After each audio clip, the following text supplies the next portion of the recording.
It has been shown since the 1980s that insulin resistance, basically a problem with glucose uptake in the brain, is a big problem for people with Alzheimer's disease. And this is true for many other neurodegenerative disorders. Insulin resistance is a big factor. With Alzheimer's disease, they now know that the insulin resistance in the brain starts happening 10 to 20 years before a person even begins to have symptoms. When you have depleted the glucose, mainly in the liver and then also in the muscle, you start releasing fatty acids. And fatty acids can fuel almost all the organs in the body, but they're larger particles and they don't cross that blood-brain barrier. So the brain needs another source of fuel. Ketones are very tiny molecules and they very easily cross the blood-brain barrier, and cells in the brain don't require insulin to get ketones into the cell or into the mitochondria. I was a newborn intensive care specialist, but I became interested in Alzheimer's because of my husband. There's 7 stages of Alzheimer's, and he was between stage 5 and 6 when we started doing this.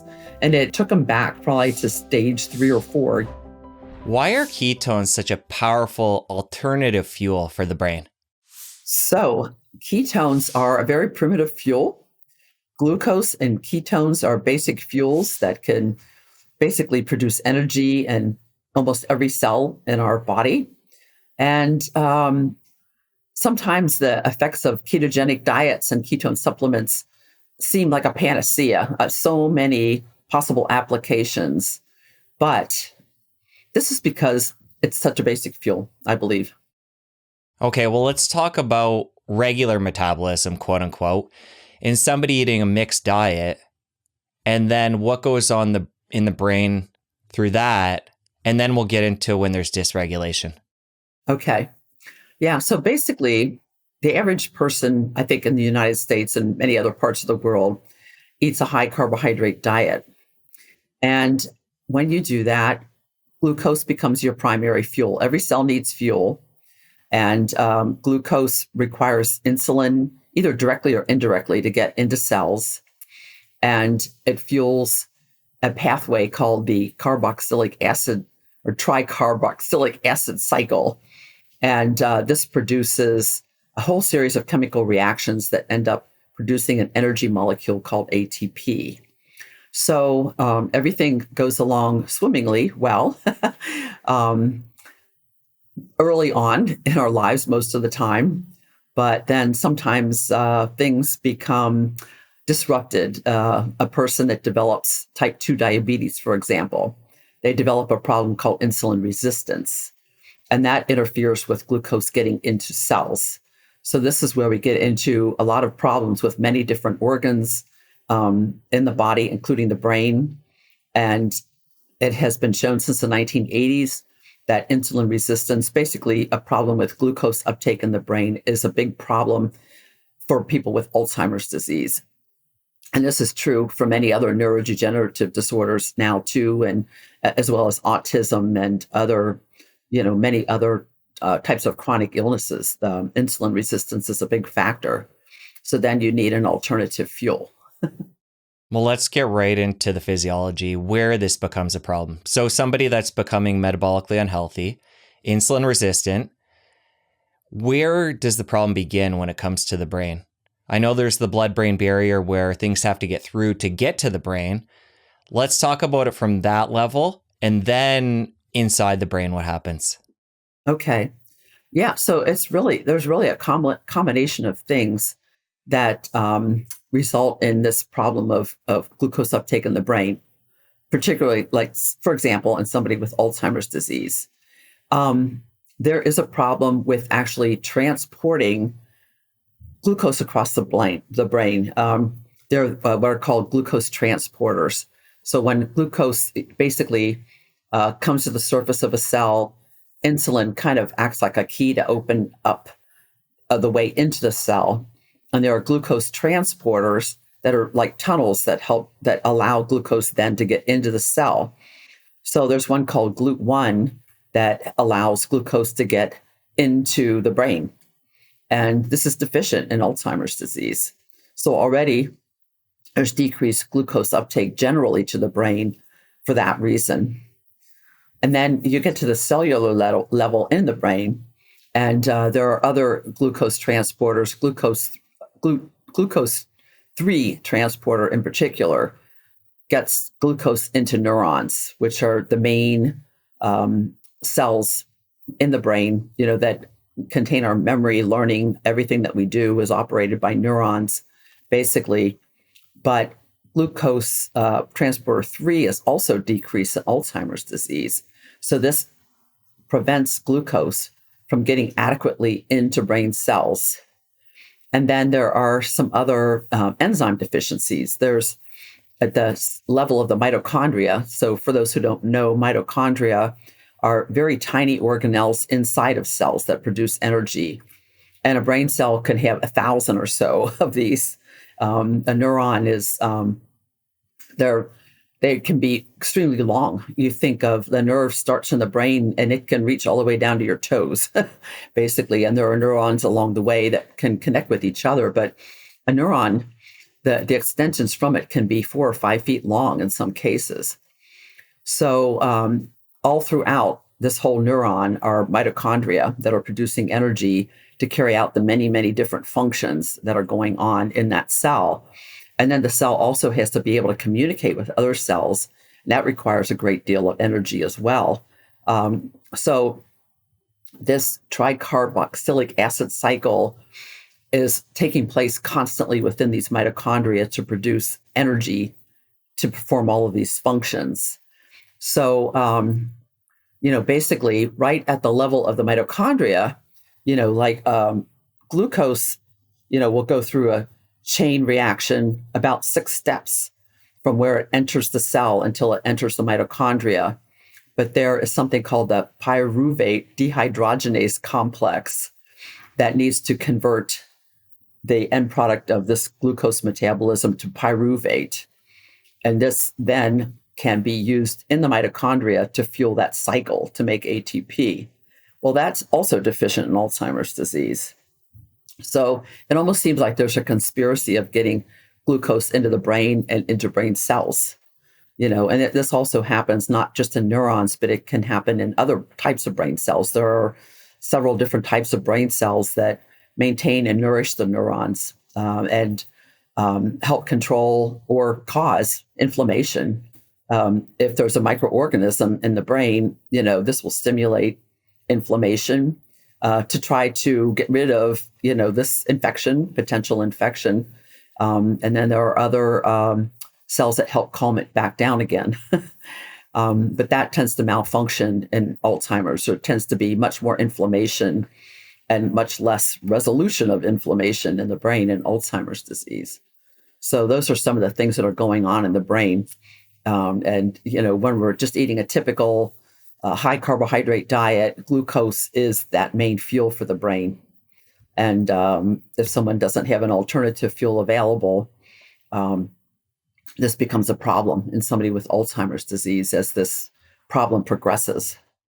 And when it comes to the brain versus other areas of the body, I'm guessing it depends on the person, their genetics, their lifestyle.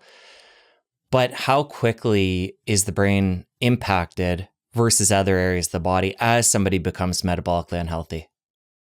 That's a good question. So with Alzheimer's disease, they now know that this starts happening, the insulin resistance in the brain, 10 to 20 years before a person even begins to have symptoms. And they've even studied people in their 20s who have a strong family history that are at risk for developing Alzheimer's later. Mid-20s already have decreased glucose uptake in their brain. So this can happen very early on. And type 2 diabetes is becoming common even in children these days. And it can affect one or more organs. I used to always think it was just a generalized problem, but it turns out that some people with type 2 diabetes, one organ is affected more than others, with how far along this insulin resistance is. And given the fact that this can start so early and symptoms aren't detected till later on, what we're going to get into today, diet and lifestyle, being preventative for things like Alzheimer's, it sounds like all of us need to be aware of this and applying it early on, because we're all, to one degree or another, I'm guessing, based on genetics, susceptible to Alzheimer's and other forms of dementia or mental health problems, which I want to bring into as well. Yes, and autism. I mean, early on, children with autism have decreased glucose uptake in their brains. And many of them have benefited from, going on a ketogenic diet. Children with Down syndrome, they're very prone to developing Alzheimer's by the time they even reach their late 20s or 30s. And they have plaques and tangles in the brain already, in early childhood, but they also have decreased glucose uptake in their brain, as do children with epilepsy. And then, as you mentioned, with psychiatric illnesses, bipolar disorder, schizophrenia, there are areas of the brain that have decreased glucose uptake when they look with, PET scans. And given so many areas of the body are affected by this metabolic dysfunction, whether it be the brain in the dementia realm or mental health challenges, there's all kinds of other issues that are related to this in the body as well. Diabetes, you mentioned, cancer. Would you assume that depending on the person and their genetic makeup, that determines when somebody becomes insulin resistant and further down the line towards prediabetes, diabetes, and their metabolic health deteriorates? Is it just based on genetics what area breaks from person to person? It has a lot to do with lifestyle. It has probably diet being number one for how you eat can greatly affect when this starts and how severe it might become. There's been a really big problem over the last more than a century now. People used to eat whole foods, meats, vegetables, fruits, that type of thing, grains. But basically, the diet started shifting in the early part of the 20th century from eating just regular whole foods to eating more and more processed foods, including much more refined grains, much, much more sugar. For example, in the early 1800s, the average person ate about 6 pounds of sugar a year. And it was more skewed towards wealthier people than poorer people. Poorer people didn't really have much access to refined sugar. But now it's well over 100 pounds per person per year in the United States. So this is something that slowly increased, especially in the 20th century. And then, we've seen the coming on the market of high fructose corn syrup. This was around 1970. And it's much sweeter than glucose, but it's also much more inflammatory than glucose. If you have fructose in your blood, it can be very damaging to basically every tissue in your body, can be affected by it. And fructose also has a tendency to convert to triglycerides. And so people that have very high triglyceride levels, they often think of it that it's due to fat that they're eating, but it's not. It's mainly due to glucose. I mean, sugars and fructose and eating too many calories, can increase a person's triglyceride levels. So when somebody goes on a low carbohydrate diet, they start reducing the sugar in their diet and increasing the fat, their triglyceride levels actually tend to come down, which is really quite interesting. It's really the opposite of what, nutrition researchers believed 50 or 60 years ago. They really didn't have the analytical methods at that time to sort all of this out. For somebody wanting to sort out the diet piece and they're at the beginning of the journey here, let's say they don't have dementia or mental health challenge, how do they begin to assess where they're at?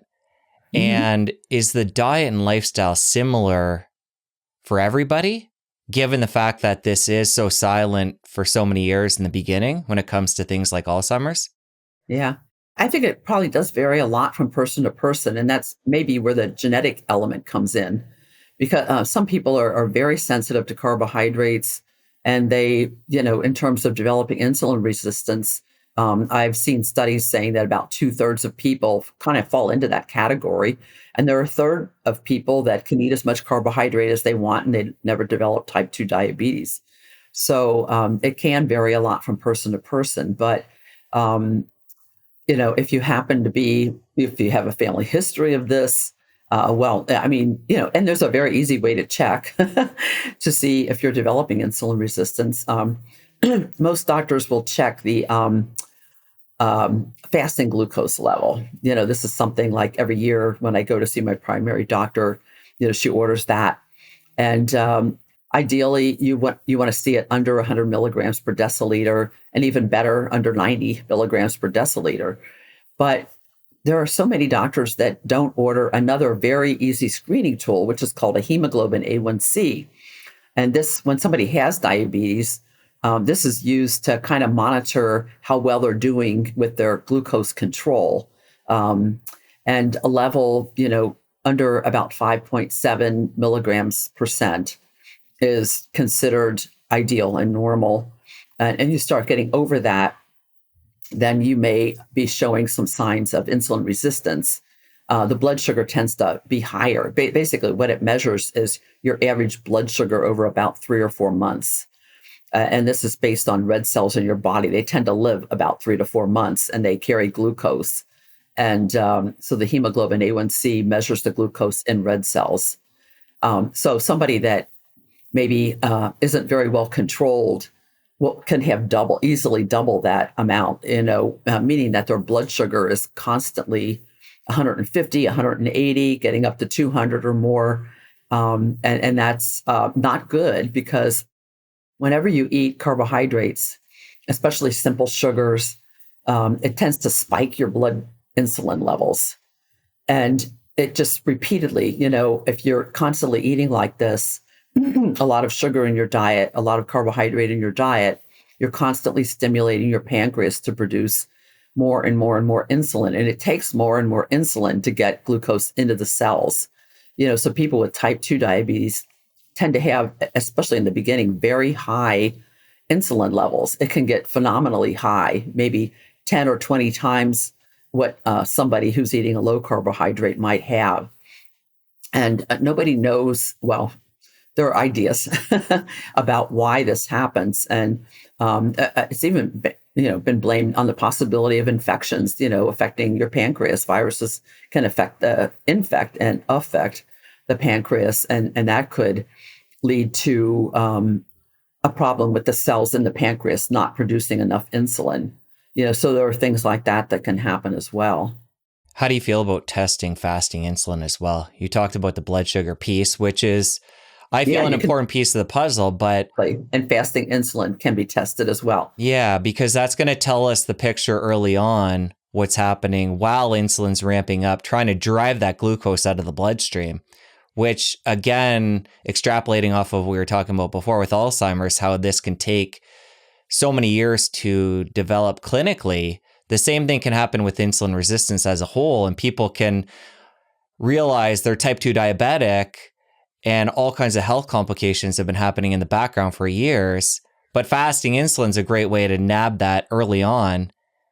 And we can see how this is all tying together with the insulin resistance, the silence with Alzheimer's, and this whole problem with energy regulation in the body. Yeah.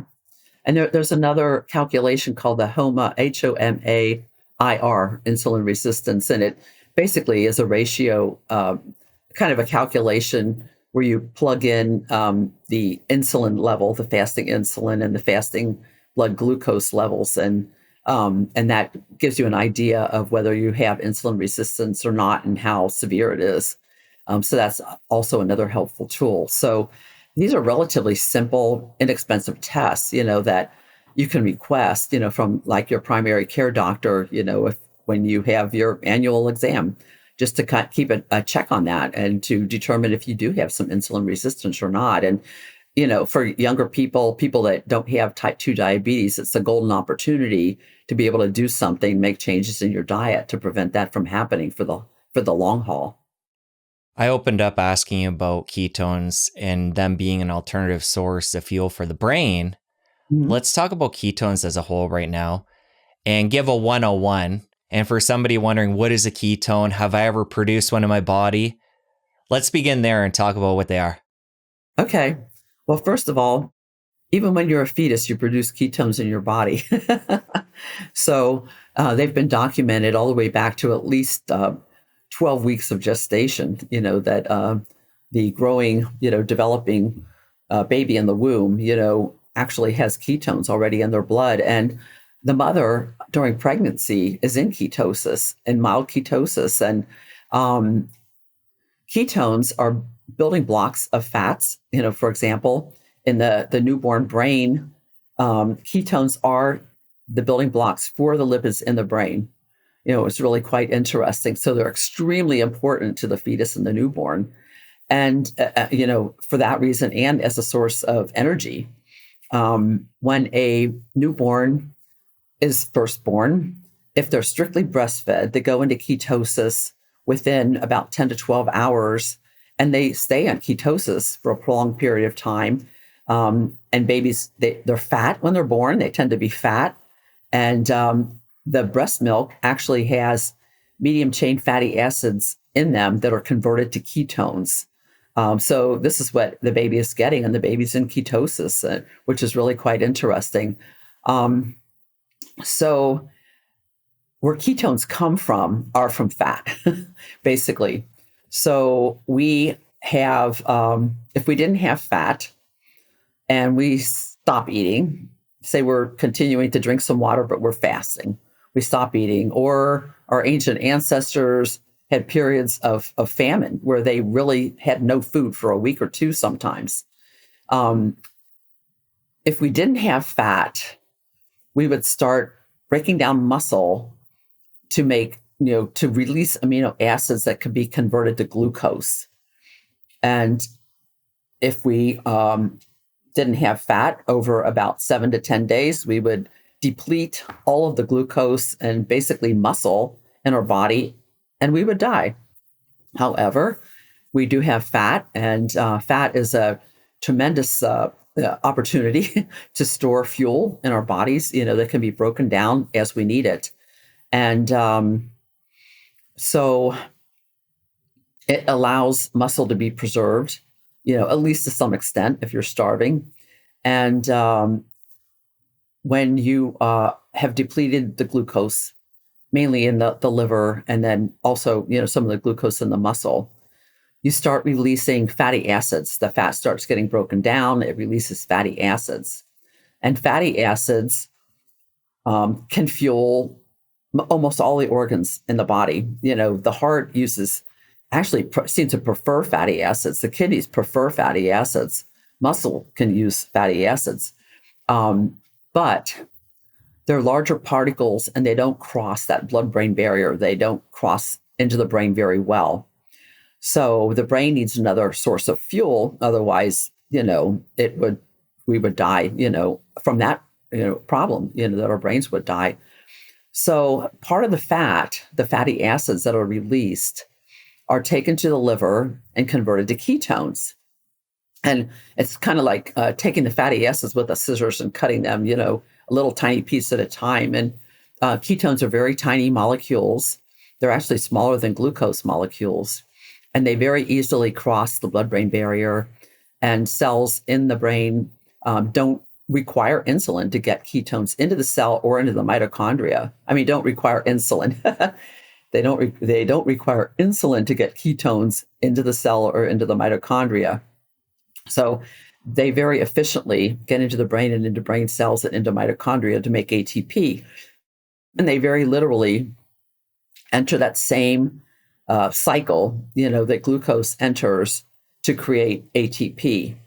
Fatty acids do this as well, just not so much in the brain, these longer chain fatty acids from fat. So basically, that's kind of where ketones come from. And, a lot of people think of, well, what about, if you have diabetes, high ketones are supposed to be a bad thing.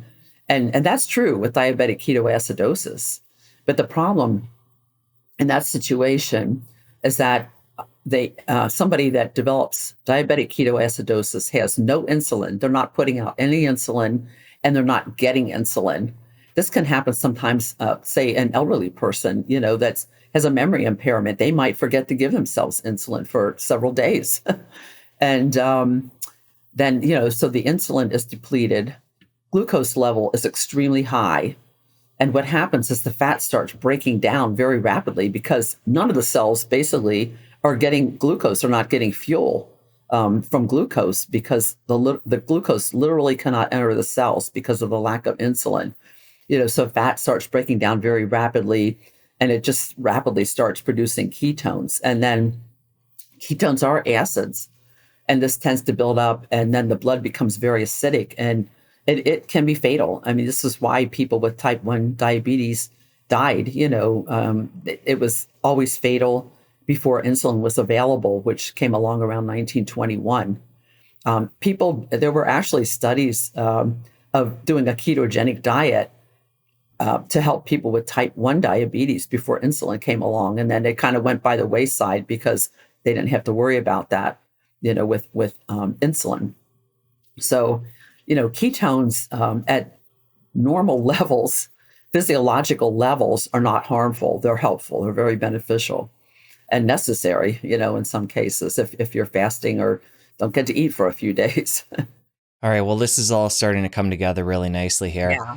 Early on, we talked about the different challenges when it comes to glucose in the brain, one being the blood-brain barrier, and then that glucose, if it does get past that, getting into the cell. And then you talked about that cascade in the cell that it has to go through, and then challenges with mitochondria. And what you've just said here is ketones, they can go right past the blood-brain barrier. They don't need to be facilitated through with insulin like glucose. And you've clearly described this other pathway that the ketone can take with very little or no resistance, providing another fuel for the brain, which is why this is all so important and exciting. Right. Most of us, if we're eating a high carbohydrate diet, are not in ketosis, maybe ever.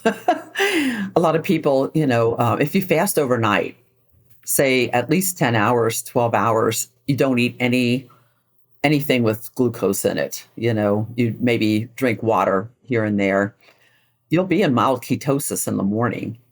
But a lot of people eat up till the time they go to bed. Some people get up during the night and eat something, and they'll eat first thing in the morning when they wake up. There's really no opportunity for it to break down fat to produce ketones. So some people have really no opportunity basically to be in ketosis, and then what you eat affects that as well. People used to eat whole milk and whole dairy products. And then around 1961, the American Heart Association started telling us to eat a low-fat diet and to eat non-fat dairy and very low-fat dairy. Dairy is basically, the fat in dairy is milk fat. As I mentioned before, human milk has medium chain triglycerides in it. Well, so does the milk of cows and goats and sheep and horses. Mammals, have these medium chain fatty acids in the milk that are converted to ketones. So if you're eating full fat and whole fat cheeses and whole fat yogurt, you're getting some medium chain triglycerides that are converted to ketones. If you're eating, skim milk and reduced fat, everything, you have basically very little opportunity to get these medium chain fatty acids. And then at this point might be a good time to mention coconut oil. Yeah, let's get there in one sec. I want to highlight one more important point that I meant to highlight before. The thing that makes the brain unique too is the fact that you mentioned this when you were going through the whole overview there of ketones, the fact that fatty acids can't get in there. So that makes it unique compared to the other areas of the body that even if you're insulin resistant, at least there's still two fuels that can go through the rest of the system. The brain's unique when it comes to things like mental health and dementia, because when you can't get fatty acids in there and you have problems with glucose metabolism, that's why ketones become even more important in that specific example. Exactly. And they're beneficial even to other organs outside the brain. The only organ that doesn't use ketones is the liver, which is where ketones are produced. So it's good that the liver doesn't use ketones because then there really wouldn't be an opportunity for them to get to the brain and to the other organs. But the heart, there are PET scans now showing that when the ketone level's elevated, that the heart is eagerly taking up ketones, as are the kidneys. So, these organs know how to use ketones, and they can all switch over immediately from using glucose to ketones. As you share that, it gets me thinking about the poor brain who can only rely on the two sources of fuel. Right. And the heart, you're talking about how it loves ketones. What happens when we start producing ketones? How does the body partition and decide what gets what? Because the brain seems to be in a position where it should have priority. Mm-hmm. Yeah. So fatty acids, are converted to acetyl-CoA, and ketones are converted to acetyl-CoA before they enter that cycle, to make ATP. So from the studies that I have seen, one of the things that happens when you're in ketosis is that it greatly increases blood flow to the brain. So I think that this is a way for the ketones to get directly into the brain. And there's a lot of research Dr. Stephen Cunnane has done. He's in Sherbrooke University in Canada with glucose and ketone PET scans. And he's been able to show that the higher the ketone level is, the greater the ketone uptake is in the brain. So the blood level has a lot to do with how much gets into the brain. But if you're, like say you're very physically active, you might be using ketones for your muscles and heart and other things. But it just seems like the increased blood flow to the brain might explain how the brain preferentially takes up ketones there, which allows other organs, the other organs can use the fatty acids and might not need the ketones, so to speak, as much as the brain does. So there's probably some physiologic reason why that happens. And it could be that the increased blood flow to the brain explains that. Initially, when you talked about the production of ketones, you talked about that being a process where fat on the body is used to make those. And then later on, you brought in certain foods containing MCTs that can make the ketones as well. So talk about the difference there. And then depending on diet, I would assume it would be a different percentage of ketones being made from body fat versus diet. So break that area down for us. Yeah. Well, yeah, that's, yeah. So I'm not sure I have all the answers to that, but, basically there are certain fats that when you consume them, they are converted to ketones. And these are medium chain fatty acids. Long chain fatty acids are only converted to ketones normally when you're in a state where you're relatively depleted of glucose stores in your body. Like the overnight fasting, you'll start breaking down some fat because you've literally run out of glucose, your storage of glucose to be immediately available. There's still, the possibility of making glucose from muscle and all of that, but basically when the liver's depleted, you'll start breaking down some fat, to produce that. So when somebody goes, for example, on a ketogenic diet, they're manipulating the fat and the carbohydrate in the diet. There's a huge spectrum, really, of the ketogenic diet. And the classic diet was born in 1921, so to speak. The same groups that were involved with the ketogenic diet for epilepsy were also somewhat involved with people with type 1 diabetes as well, and endocrinologists. They discovered that when you eat a very high fat diet, that it mimics fasting. And fasting had been used for epilepsy as a treatment as far back as the Bible and Hippocrates. There are writings about that, that if somebody was having seizures, they would fast them for a period of time and it would stop their seizures. Well, until they could actually measure ketones, they didn't know that that was involved, or what it did to glucose. But in the 19 teens, I guess you could say, they started being able to measure ketones. And they found that people with type 1 diabetes had these high levels of ketones, but people who were fasting had these high levels of ketones. And then they discovered that eating this very high fat diet also caused ketones to be produced.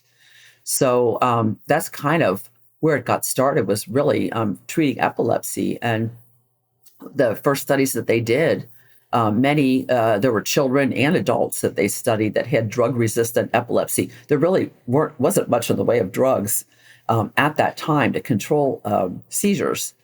But they found that this diet would stop seizures in many people, and adults and children. And they put out, writings about this. And then that diet started getting very intensive study, around that time for treating epilepsy. And in the 1940s, more anticonvulsants came along that were relatively effective for most people. And the ketogenic diet was kind of put on the shelf, so to speak, except that just a couple centers in the U.S., one of them being Johns Hopkins, there were physicians there and dietitians who continued using the ketogenic diet in children who were not responding to these new anticonvulsant medications. And in the 1990s, early 1990s, something happened to change that. And this was Jim Abrams, who he was the director of some of the really funny movies, Airplane and the Naked Gun series, and Hot Shots, and several of those in the 1990s. And Jim, unfortunately, just passed away recently, but he was a writer and director of those. And his son, Charlie, had severe epilepsy. This little child at a year and a half was having sometimes 100 seizures a day.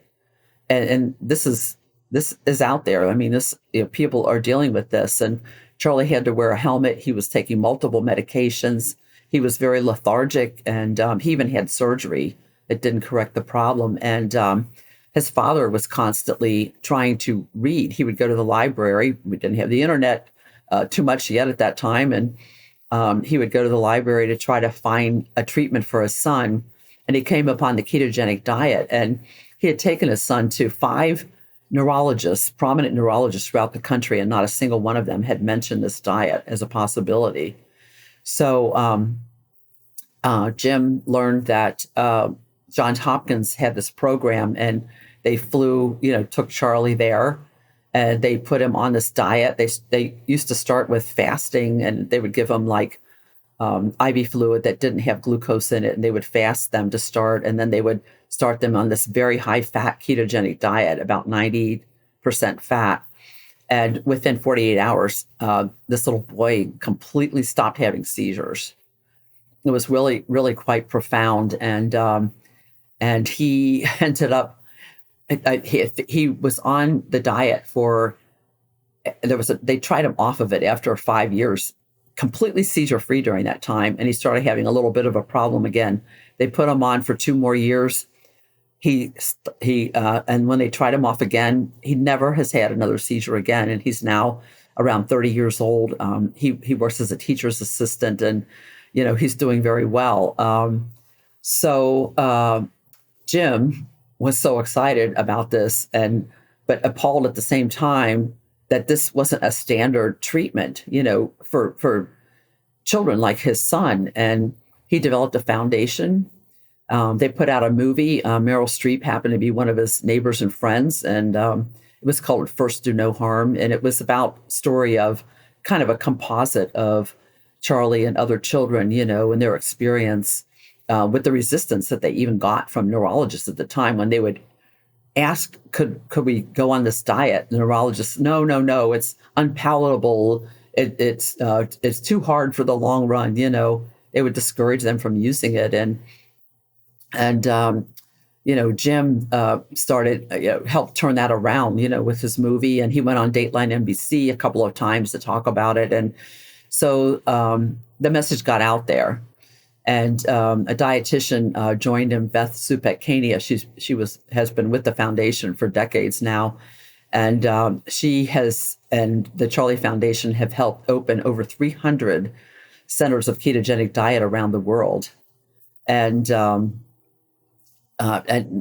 scores, hundreds more dietitians have been trained to use this, and really that was kind of the beginnings of this interest in the ketogenic diet, not just for epilepsy. It turns out that it can be helpful for many other conditions, not to mention just type 2 diabetes and even type 1 diabetes.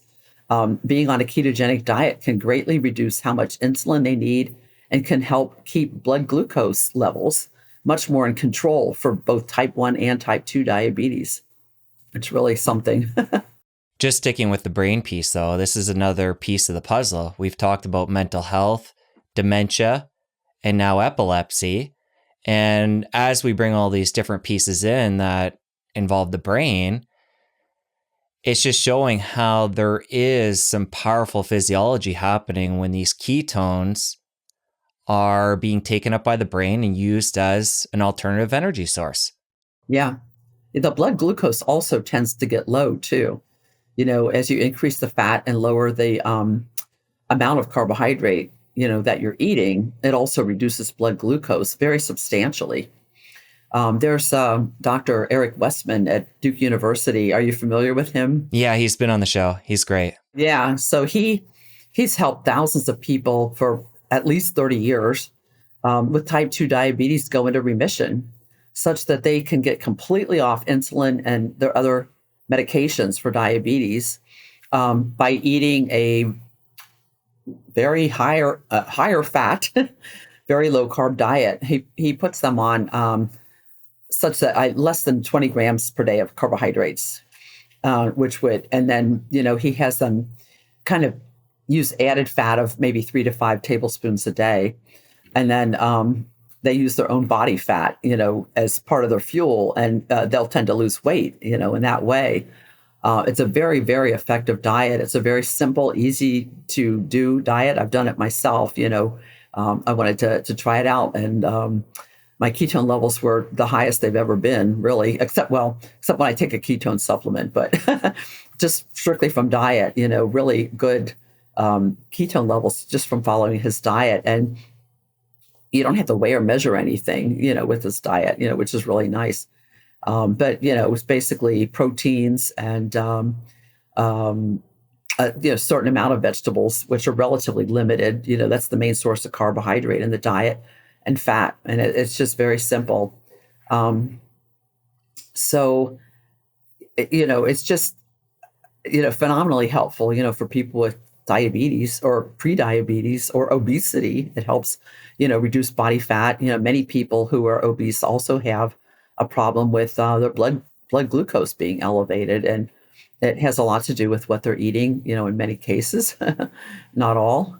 But it's really kind of taken off. I think if somebody would have had to have their head in the sand to not know that the ketogenic diet has become very popular in the last maybe 5 or 10 years. And so that's kind of, where we are, with the diet. And, there are, many other conditions. You mentioned the psychiatric, illnesses that are now, this is kind of a newer area of research that they are finding phenomenal results, improvements in people who, have major depression, bipolar disorder, schizophrenia, anxiety disorders that go on a ketogenic diet.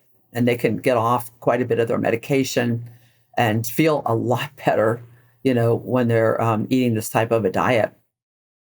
Okay, just to make sure I fully understand, creating ketones endogenously within the body, we can cut down on sugars and carbs, and that's going to bring down blood glucose and bring down insulin. So then we can start to burn our body fat, make ketones that way. independent of that, we can take in MCT oil and produce ketones in the liver. The part I still want clarification though, if somebody's eating, say, a bunch of ribeye steaks, and there may be some MCT in there, you might be able to confirm, I'm not sure, but that's not predominantly the fat in there. Can they use that fat to make ketones? Yeah. Basically, if you eat less than 50 or 60 grams of carbohydrate a day, and you basically replace those calories with fat, you're going to predominantly start burning fat as fuel.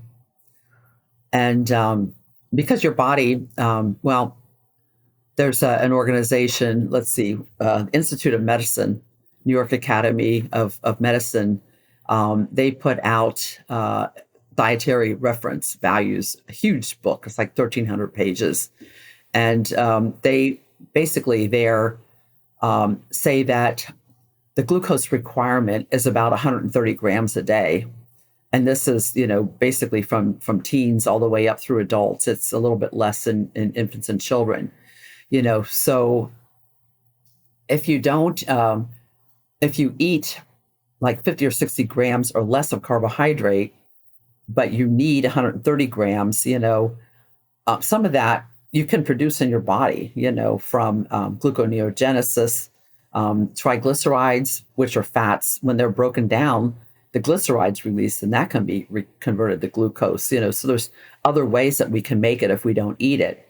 But when we eat these lower levels of glucose, it also tends to allow fat to be broken down. It reduces the insulin level. One thing about high insulin levels is insulin puts fat on your body. It promotes fat to be stored. And if you can get your insulin level down, it allows fat to be released. And ketones themselves directly cause fat to break down, can cause fat to break down.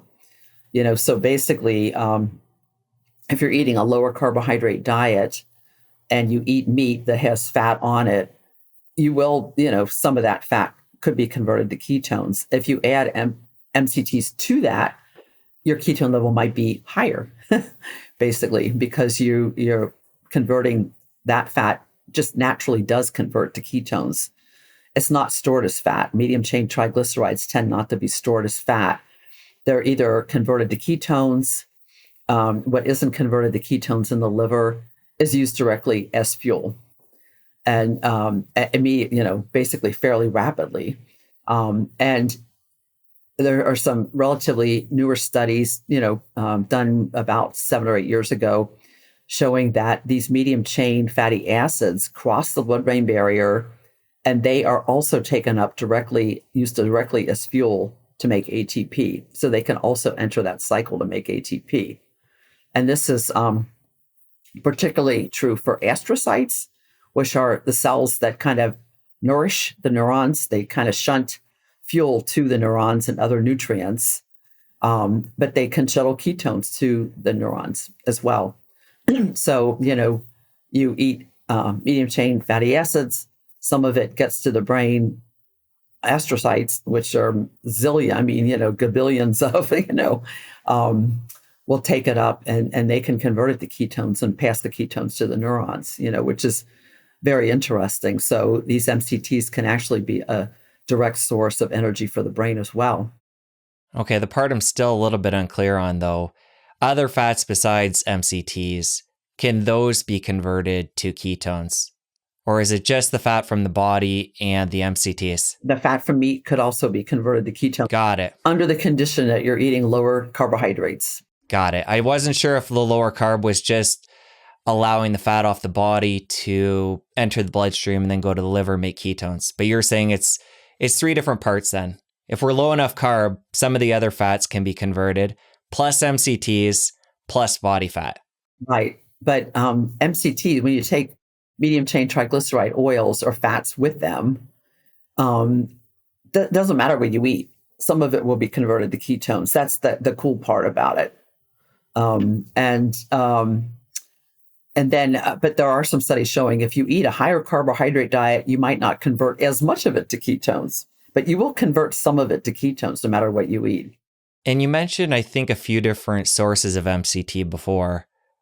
What are the different dietary sources across the board? Okay. So the richest natural source is coconut oil. And, coconuts, people evolved in tropical parts of the world. Coconuts have been there as a source of food. I mean, they're a huge source of food. I mean, there are some countries, especially, more than 100 years ago, that consumed a third of their diet, or even there was one island that consumed 2/3 of their diet was coconut. Yeah.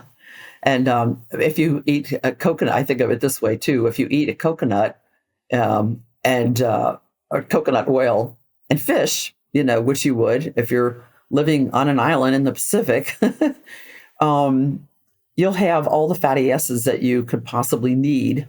You get the essential omega-3 fatty acids from the fish, and the coconut actually has some omega-6 fatty acids in it, but it's about let's see, 60%, 65% of the fat in coconut oil are medium chain triglycerides. So it's a very interesting oil for many reasons, but that's the one that got me interested in, using this. And then MCT oil is extracted from coconut oil. So now there are different processes, but like one of them, probably the best quality process, I guess you might call it, is distillation. They can, heat it and distill off the different types of medium chain fatty acids. They can separate the fats in coconut oil. And in years gone by, and still presently, for example, lauric acid, it's half of the fat in coconut oil. Lauric acid is highly antimicrobial. And if you buy antiviral wipes or sprays, there's a good chance that they have sodium lauryl sulfate in it. And lauryl is lauric acid from coconut oil. It's also used as a surfactant for laundry detergents. It's used in soaps and skincare products, oral care products, because of its antimicrobial effects. And coconut has a the coconut oil has a moisturizing effect. So you see this in an awful lot of products. So that's just kind of an example. The industry, has been separating these components for a long time. Well, back in the 1950s, when they would separate coconut oil, the medium chain fatty acids seemed to be a waste product. They didn't know what they could do. And in the 1960s, they, instead of just throwing it out, they thought maybe there's some therapeutic benefits to this, and they started looking for this. And there was a particular group, Dr. Theodore Van Italy, Dr. Sammy Hashem, and others who started studying the properties of medium chain fatty acids. And throughout the 1960s, they spent 10 years, intensively studying these fats. And they are the ones who discovered that when you consume them, that the liver converts parts of this to ketones. This was around 1967.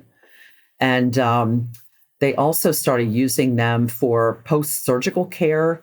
Some people didn't tolerate fats, people with fat malabsorption syndromes, adults and children and infants would absorb these medium chain fatty acids very well. And it would really help. It would provide nutrition to them and help them survive, these malabsorption syndromes. And they also discovered that premature newborns absorb medium chain fatty acids very well, and that they grow faster if they are given these. And when you think about, they're in human breast milk, so this is a way to get these very important fatty acids from breast milk into a newborn who can't, who isn't getting, breast milk, perhaps.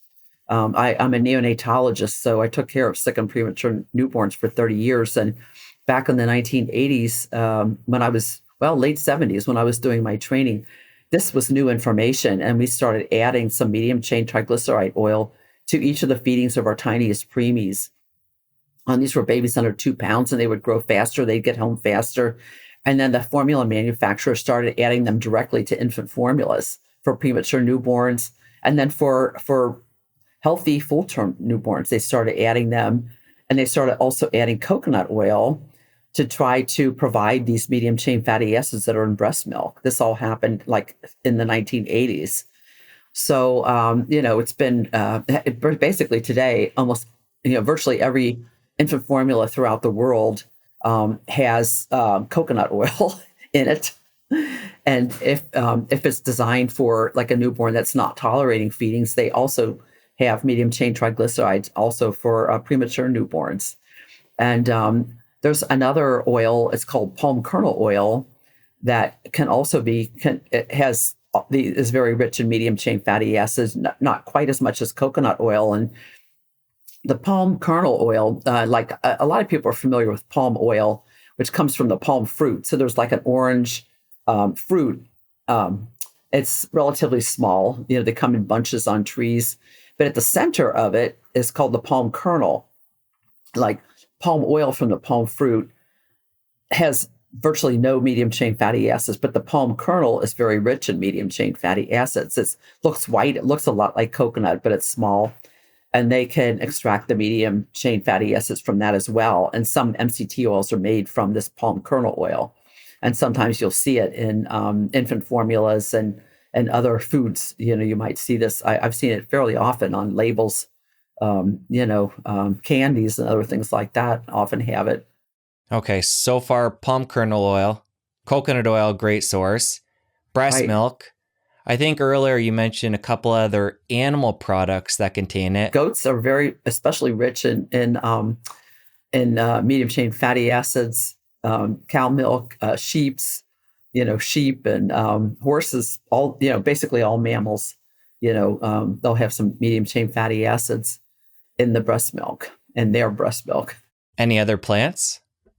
There are other oils. There's an oil called laurel oil. I don't know that it's used as a food, but there are some in the Amazon too. There are some palms. Ucachuba is one of them. I'm blocking on the other one, but there are a few other oils that have, significant amounts of medium chain fatty acids in them. But basically the most available is coconut oil. You can, like palm kernel oil, I remember getting a container of it and it was so dry and flaky, it was hard to even get it out to use it like for cooking. Coconut oil is very like semi-solid at room temperature in the US if you are looking at 74 degrees. But at 78 degrees, it melts. At 76 degrees, it starts melting. At 80 degrees, it's completely liquid, like a clear liquid. It's really probably the most available at this point. And then it is possible to get medium chain fatty acids that have, most of them are the two fatty acids that are called C8 and C10. C8 is also, you can find that by itself. It's highly ketogenic. It's also more highly prone to causing diarrhea if you try to take too much too fast. And then lauric acid is C12. It has 12 carbons in the chain. It's half of the coconut oil. And there are now some products that are high in lauric acid. And the reason being that antimicrobial effect. For Alzheimer's, there are numerous organisms that have been studied now that have been implicated as possible causes or contributors to Alzheimer's disease. And lauric acid kills, so many of these that have been studied. It kills viruses like the whole herpes family, herpes simplex, herpes zoster, which is the chickenpox virus. A lot of people develop shingles later in life. It kills dental pathogens that have been implicated in Alzheimer's. So there's a method called oil pulling. You take a teaspoon or two and you work it around in your mouth, and it can help overcome gingivitis. It can greatly reduce gingivitis. It decreases plaque in the mouth. And so it kills these organisms. So, and it's used in many dental care products, like I mentioned before. And then another interesting thing about lauric acid, there is a company in Japan that they became very interested in my husband. They make MCT oil, and they became very interested in him and how he could have improved so much, from taking coconut oil. And they did some cell culture studies with astrocytes, those cells that nourish the neurons in the brain. And they found that lauric acid potently stimulates ketone production in astrocytes.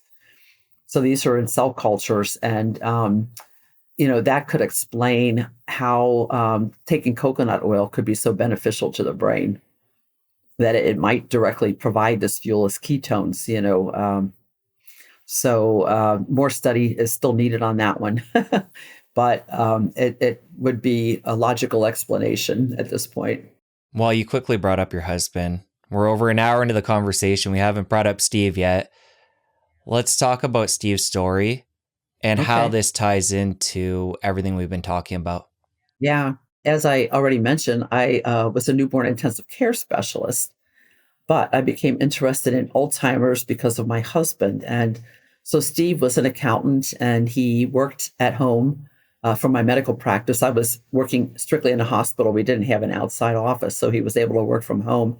He took care of our children. It was why we could have children. We felt, that he was able to stay home with them. And so I'm very grateful to him for that. And so Steve, was working as an accountant, very active guy. He was always reading. He loved kayaking. He was always out in the yard working. But when he was 51, he started having memory issues that were just getting worse and worse. He started procrastinating on doing tax reports that should have, quarterly reports that should have taken 20 minutes. He was using a computer. He would take days to get them done, and missing deadlines and, problems like that. And then he started forgetting if he'd been to the bank and the post office, and he was only 51 at this point. And that was disturbing. I was 2 years younger than him, and I couldn't imagine that I would forget if I'd been to the bank and the post office. And he started misplacing important mail, checks from patients, things like that. And so he saw a neuropsychiatrist, and he was also depressed at the time. And the doctor felt that his memory problems were most likely related to depression, and started him on an antidepressant. Well, Steve kept getting worse and worse. And by 2004, he was having all kinds of problems. He couldn't remember.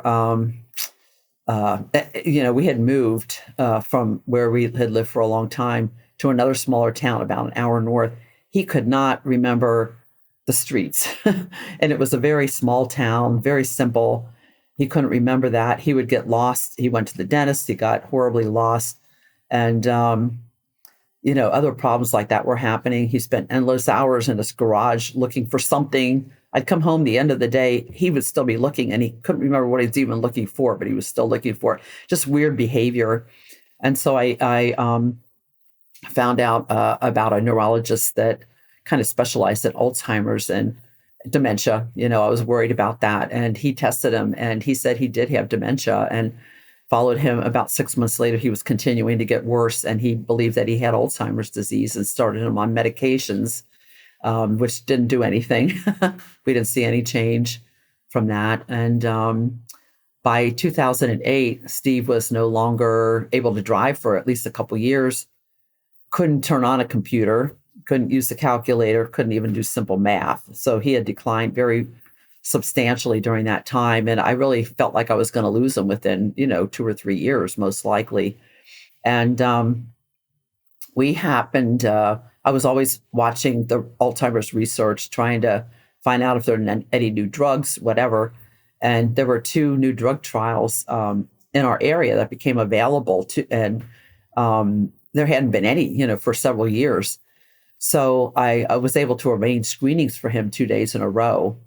And there were 2 different drugs in 2 different locations, and both of them were designed to remove plaques from the brain. Just a different way of doing it. One was intravenous, one was an oral medication. And the night before the first screening, I got on the internet to try to look at the risks and the benefits of the 2 drugs. And I came across a press release about a medical food that was in development. It was still about a year away from coming out on the market, but they had 2 successful studies. One was a pilot study in which people with Alzheimer's were either given this, they called it AC-1202 on one visit, or a placebo, which had none of that in it, another day. And what they found was that when they got this AC1202, that 9 out of the 20 people had improvement in their memory and cognition.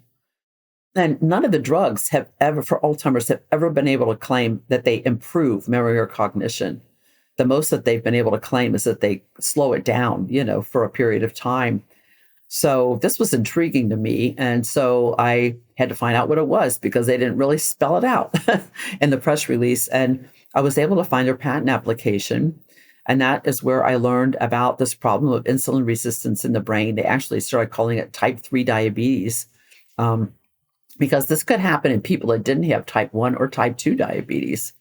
And it talked all about this, what we've talked about, ketones, and that when you consume medium chain fatty acids, that they're taken up and converted to ketones. And their idea was that taking medium chain triglycerides, taking MCT oil, could help improve memory and cognition in somebody with Alzheimer's. So I thought this was just intriguing. And I remembered, this thing from the 1960s. I had learned this in biochemistry in medical school about starvation. During fasting and starvation, the brain can use ketones, and that medium chain fatty acids are converted to ketones. So I thought, okay, the science makes sense to me, that this is possible. And so, at this point, it's like 1 a.m., the screening's at 9 a.m. And so I didn't have time to do anything about it, which was kind of cool, as it turns out, kind of fortunate. So Steve went for his first screening, and he needed to score at least 16 points on a 30-point test, memory test called the mini mental status exam, to qualify for the study. And he only got 14 points, so he didn't qualify. And we were really disappointed. We'd been waiting for years for a study. And the doctor asked him to draw a clock. I'm going to try to show this to you. So this is the clock that he drew. And you can see it doesn't look anything like a clock. Yeah, for somebody listening, some circles that are displaced and just a couple of numbers here and there. Very erratic. Yeah, very erratic. No full circle for the clock. And it was very disorganized. And the doctor said that he was on the verge of severe Alzheimer's. And so I kind of knew that already. But on the way home, I thought, okay, what I had learned from the patent application too was that MCTs are extracted from coconut oil. I didn't even know that when I was in neonatology, taking care of these tiny babies getting MCT oil.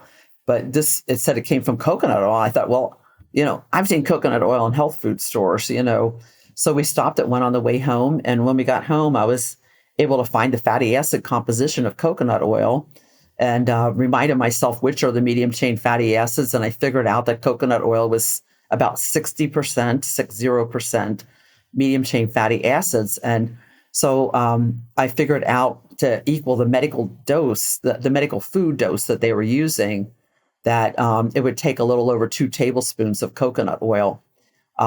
They had also another study, 152 people that were in the study for 90 days and some for 6 months, that also half of them had improvement in their memory and cognition that was sustained over a long period of time. So I thought, okay, this is reasonable to do. And so the next morning, he was scheduled for the second screening, different location, different center, different city. Sorry, I need a sip of water myself here in a minute. And, he went this time, but I gave him 2 tablespoons of coconut oil. I put it in some oatmeal to warm because it was warm and it melted very quickly. I took it too. I thought, I'm not going to make him take anything I won't take. And 4 hours later, he was at the center and had his the mini mental status exam, and this time he scored 18 points, 14 the day before, now 18, 4 points, which is a really big change from the day before. And the things that he remembered were the season of the year that he couldn't remember the day before, the day of the week, which was different, the town we were in that was different, and the floor we were on in the institution where he was And he got all of those right, and he hadn't gotten them right the day before. So he qualified for the study. And I wasn't really sure, was this just really good luck, or was this really happening, that he responded, to this taking coconut oil. And I thought, well, I'm going to keep it going. And I started, one of the things I read in the patent application was that when you take MCT oil, in this case, it was a pure C8 MCT oil, 8 carbons long, that the ketone levels peaked at about 90 minutes on average and were gone back to zero at 3 hours. But they were only studying one dose a day. And I thought, wait a minute, the brain needs fuel 24/7. And it's actually very active when we're sleeping and continues to need fuel, throughout the night. So I thought, well, I'm going to give him this, a little over 2 tablespoons every morning, but I'm going to start adding it to other meals. I started adding it to lunch and to dinner, any snacks that we had. And everything in our house became coconut, basically. The very next day, I got all of these recipes. I got them online. I got coconut oil books from health food stores, things like that. And just started, very adaptable to the foods that we eat here in the US, and many parts of the world, pretty much anywhere. So I just started including it, with other meals, cooking with it. You can cook it relatively kind of low to medium low heat with it. If it smokes, it ruins it. But he just, every day we were seeing improvements. And he told me that the day that he started taking the coconut oil, he felt like a light bulb came on in his head. He actually felt better. He felt like he was very well. He had Alzheimer's. He was very depressed, at that time. And that turned around very quickly. And he had some physical symptoms. He walked very slowly, very sluggishly. He couldn't really pick his feet up very well. He couldn't run at all at that point. And that over about 2 months, his gait completely normalized. The first few days, even, he was able to walk faster. And he had tremors in his hands when he tried to eat. And he had a tremor in his jaw when he tried to talk. And the jaw tremor went away immediately. We never saw it again. His hand tremor, he would have it a little bit in the morning when he first woke up, and it would go away after he had coconut oil. And so he started whistling, and he just looked more animated. People with Alzheimer's, they tend to have, some people describe it as a dead look in their face. But his face became more animated. He was smiling more. He was telling jokes. He was whistling, and all of this, like in the first few days. And, we really felt like something dramatic had happened. And I started thinking about the other 35 million people, they were saying at the time, in the world that had, dementia. Alzheimer's is the most common type of dementia. And so as time went on, he just steadily was improving. And at about 2 weeks after he started taking it, he drew another clock. And you can see that this time it's a full circle. All the numbers are there. There's a couple little extra numbers, duplicates, and a whole bunch of lines. And then he did another one at 37 days. And this one's a little bit tidier looking. And I asked him, what are all those lines about? I thought they were hands of the clock. And he said, no, he was trying to line the numbers across from each other because he wanted it to look neat, tidy. He was discouraged that he didn't think it looked so great. But to me, it looked phenomenal compared to that clock that just had a few little tiny circles and a few numbers. So it was really quite an experience. And, like I said, at about 2 months, he was completely walking normally. He could run again. He could tie his shoes again. You can imagine how far into the disease he was if he couldn't tie his shoes. And then I started around 6 weeks or so, started adding some MCT oil as well. I found out I could get it online. First, I called the company that was had made the oil, was making the oil that was in the clinical study. And they told me I would have to buy a minimum of, I think it was 16 55-gallon drums. to buy it, but they sent me a sample. I said, we'll send you a sample. I told them what was up, and you know, and then I found out I could get it online, and that there were fitness health food stores that catered to bodybuilders, that they had carried it. And it wasn't, very common at that time. Now you can find it in pretty much any grocery store or drugstore. You can find MCT oil.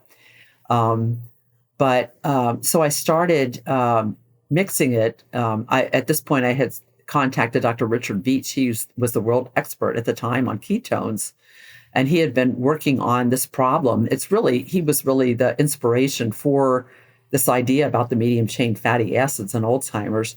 He started believing in the 1990s that there were therapeutic uses for ketones, and wanted to find out what they were. And he hypothesized that Alzheimer's would be one of the diseases that would respond to this. And he also, Parkinson's, multiple sclerosis, Huntington's chorea, just a number of kind of rare genetic disorders, and not to mention type 2 diabetes, that might improve, with this. And so I made contact with him, and he was totally intrigued when he saw the 2 clocks, from the first day, and 14 days later. He said that this is totally unexpected. He had been developing a ketone ester, and he thought you would need, his ketone ester could easily get 10 times higher ketone levels within 30 minutes compared to taking MCT oil or coconut oil. He actually measured these levels and found that his levels did go up a bit with coconut oil, but it wasn't like off the charts. It was relatively small levels. MCT oil, he also did levels with Steve, and it got higher. It was higher than with coconut oil. So he encouraged me to start using some MCT oil, and so I started making a mixture of coconut and MCT oil, and I kept cooking with virgin coconut oil as well. I kind of came up with a 4-to-3 ratio of MCT oil to coconut oil, and we were using the C8, C10, which is the most commonly available MCT oil. It's liquid at room temperature. You can use it in almost any food. It will mix into anything. You can use it on salad and soup, just many different ways you can use it, put it in a smoothie. And at about 3.5 months since after starting the coconut oil, Steve came to me one day and he said he could read again. And he hadn't been able to read for about 1.5 years. And it turned out a lot of it was basically a physical problem in a way, possibly something happening in his brain. But he told me that when he would look at a page, he said the words would break up into pixels. He described it as like pixels in satellite breakup, which to me, that somebody with Alzheimer's could describe it that way was really quite interesting. But and he said that had stopped. It was like the words would shake around on the page, and that had stopped. And that he could read again. And then around 9 or 10 months, he started remembering what he'd read several hours earlier in the day. So he basically continued to have steady improvement, probably for about 10 months or so before he leveled off. And it was just phenomenal. He improved so much that he was able to work as a volunteer in the supply warehouse at the hospital where I worked. He would put stickers on supplies, and he'd help with delivery. Somebody always went with him, but delivering supplies to the different units in the hospital. And that made him feel very useful again. You just can't imagine what that did for him emotionally, and, really helped lift his depression. And you mentioned, you mentioned psychiatric illnesses, before, and ketones. And, one of the things about Alzheimer's is there are psychiatric symptoms in people that have Alzheimer's disease. Steve started with depression. That was his earliest symptom that was noticeable to me. And that's really common, for people to have a lifelong history of depression before they develop Alzheimer's. And anxiety can become very severe in Alzheimer's. Behavioral disturbances, hallucinations, things that are associated with schizophrenia are common in Alzheimer's. So, there's some overlap in a way in those diseases, or they intersect, the symptoms. And, so, that improved, dramatically for him. And then he did get into the clinical trial. He got into both of them. He went back and tested for the other one. And the second time he tested for the first study, his mini mental status exam improved to 20 points. It had been 14, then 18, then 20, so he had continued to improve and he got accepted into the study. And we found out later that he was on the placebo for 18 months. It was a crossover study. So you would either be on the drug or the placebo in the beginning and then cross over after 18 months. And we didn't know that he was on it. But so, in the very beginning, I wasn't 100% sure if it was just the coconut oil or if this drug had something to do with it. But he was on the coconut oil for 2 months and had all those improvements before he ever started the study. So, and they allowed him in. We talked about it. One of the center that he ended up choosing, the drug, they had done the study of AC-1202. They had participated in that. So they were well aware of it and let him be in this study anyway. They said, just don't change anything, from this point out. So, basically, we pretty much kept him on the same amount of like coconut and MCT oil. But so he steadily improved. And then shortly after that 18-month mark, he started having some new weird symptoms. And he had his hair started growing out a different color, which was a sign of that drug that they were seeing with most of the people on the drug. Their hair color changed. And he had some other strange symptoms, and he fainted, and, abrasion that wouldn't heal for a month, that type of thing. It was really odd. And when he fainted, I decided, okay, we've got to get him out of the study. And it turned out a few months later, we were notified that this drug actually caused worsening of Alzheimer's disease. It accelerated it instead of improving it. And so he was on this for about 6 weeks, the medication, we found out later. And he had a setback during that time.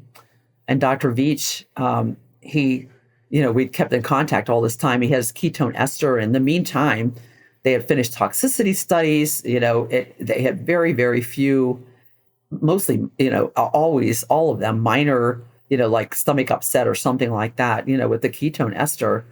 And he told me he had taken it himself for a year to make sure it wouldn't kill anybody, was how he put it. And so he suggested that we give it to Steve, and that that we do a pilot study of one person with Alzheimer's taking his ketone ester. And he felt good about me doing it because I'm a physician, that if there was a problem, I would recognize it. So one day, this big container of Dr. Veach's ketone ester showed up on our doorstep. It was the raw material. It tasted absolutely horrible, like jet fuel. It's fuel. It is fuel. And it tasted just horrible.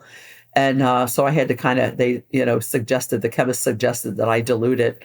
Todd King, he made all of this drop by drop every day, and suggested diluting it and trying to flavor it in some way. And I tried so many different things. And but Steve, he started taking it, and even the very first day, 2 hours after he took this, he was able to sing and write out the alphabet, which he hadn't been able to do for months.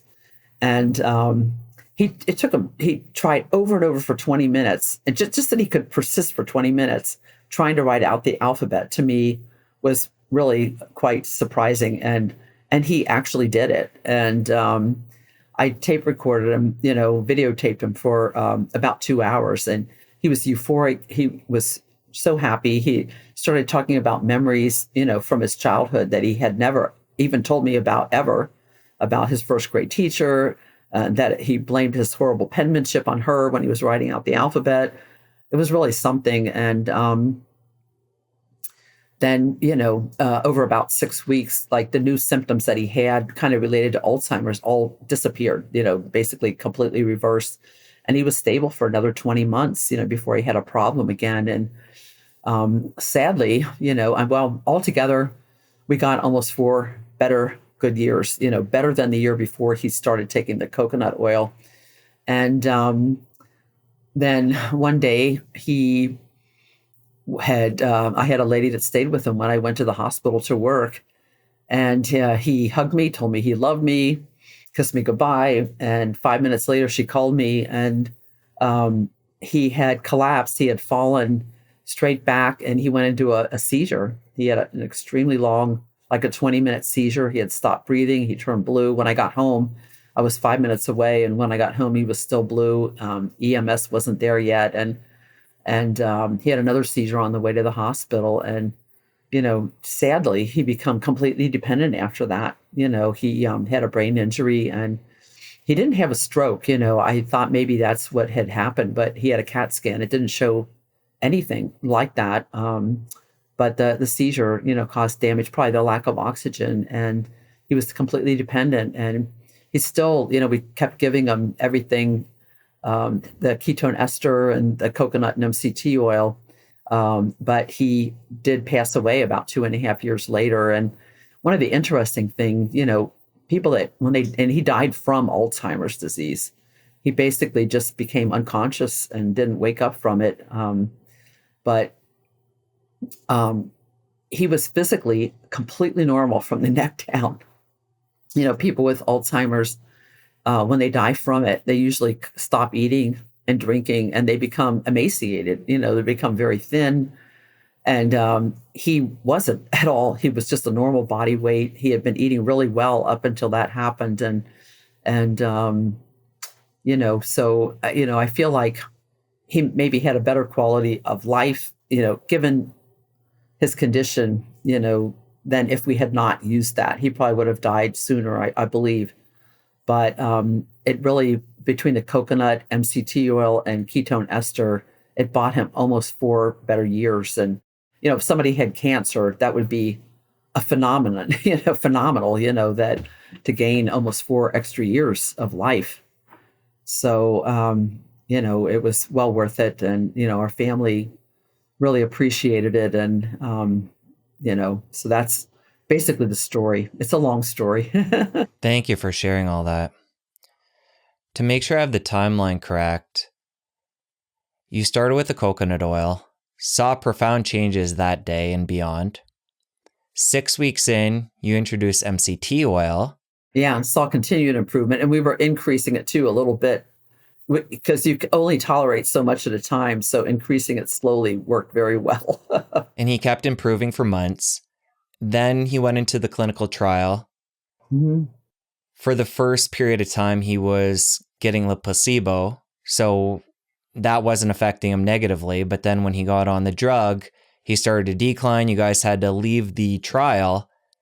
Was that when the ketones, exogenous ketone esters came in? After, when he was recovering from the drug trial? Yeah, it was because of what happened during the drug trial that Dr. Beach decided, because of his setback, he decided that this would be a good time to try it with Steve, to see if it would help him improve again. And it did. It substantially helped him improve. And we had continued the coconut and MCT oil too.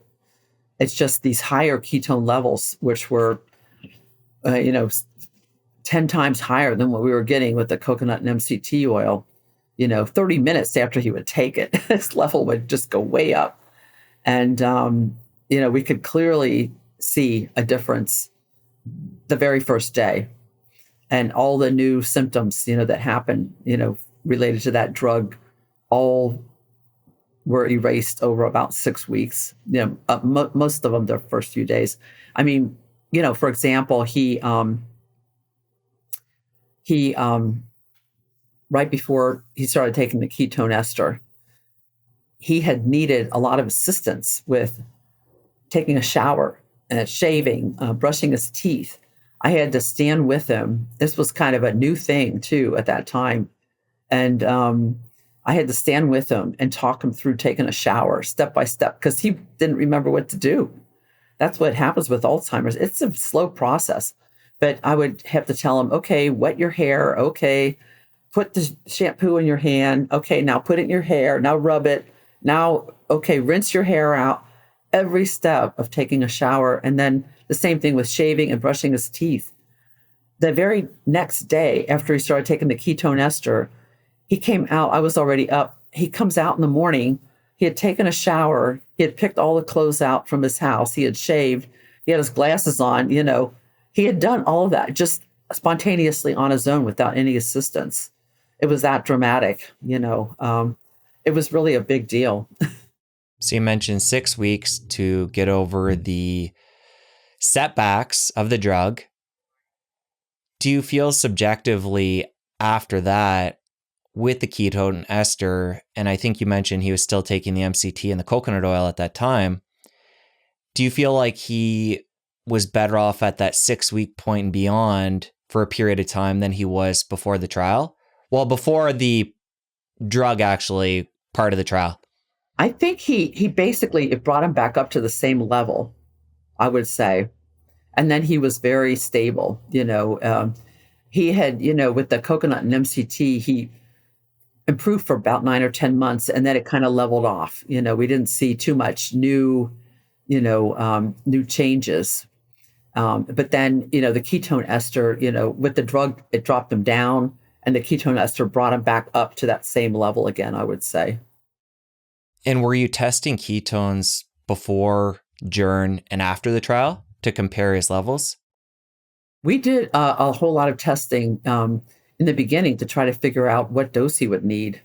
Dr. Veach wanted him to get up to a certain point, like a ketone level, like with coconut and MCT, it might be around 0.5 or 1 millimole.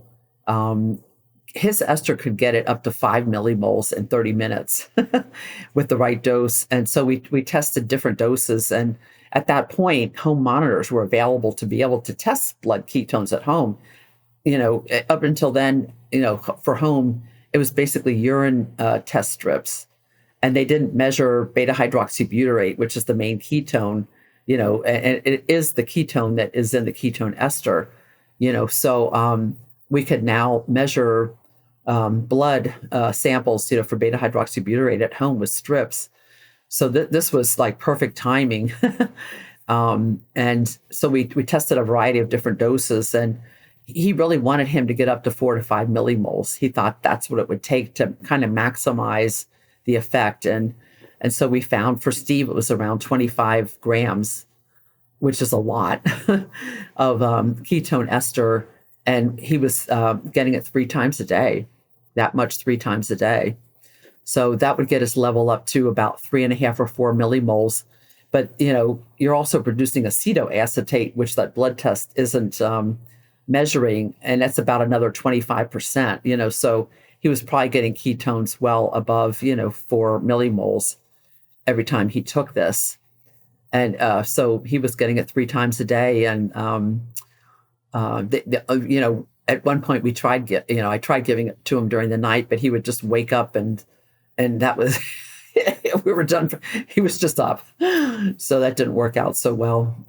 His level would be lowish in the morning. It would be, most people have like a 0 or maybe 0.1 millimole level in the morning, and Steve's would be around 0.4, which wasn't very high, before he started taking these products. So Dr. Veach, he thought if we gave it in the middle of the night, maybe that would help. But part of the reason is that your body, there's kind of a surge in cortisol, in the early morning when you first wake up, and that causes your glucose level to go up, which would make your ketone level tend to go down, so that's probably why his level was relatively low in the morning, despite the diet that he was on. A lot of people on a ketogenic diet have low levels in the morning too, and then they go up as the day goes on, so that's kind of how we worked with the ester. And he was Dr. Veach was at the NIH, and he had so much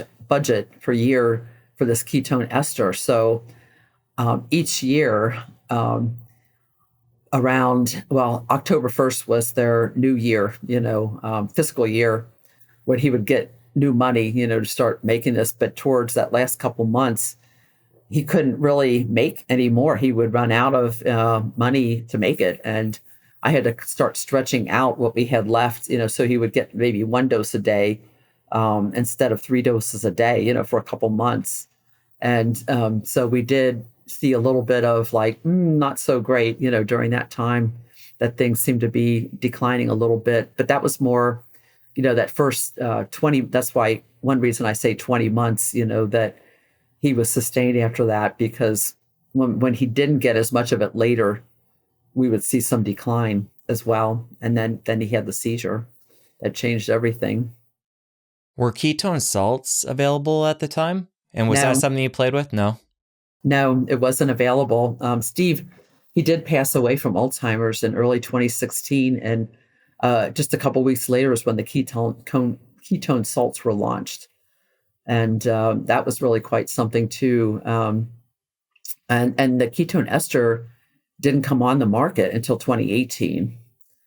So Steve, it was just amazing to me that we got to be that he was the first person with Alzheimer's to get to take this. And it was extremely expensive for Dr. Veach to make it too. And we didn't have to pay for it, which was also incredible. So, and it was really quite something. And then they put it out.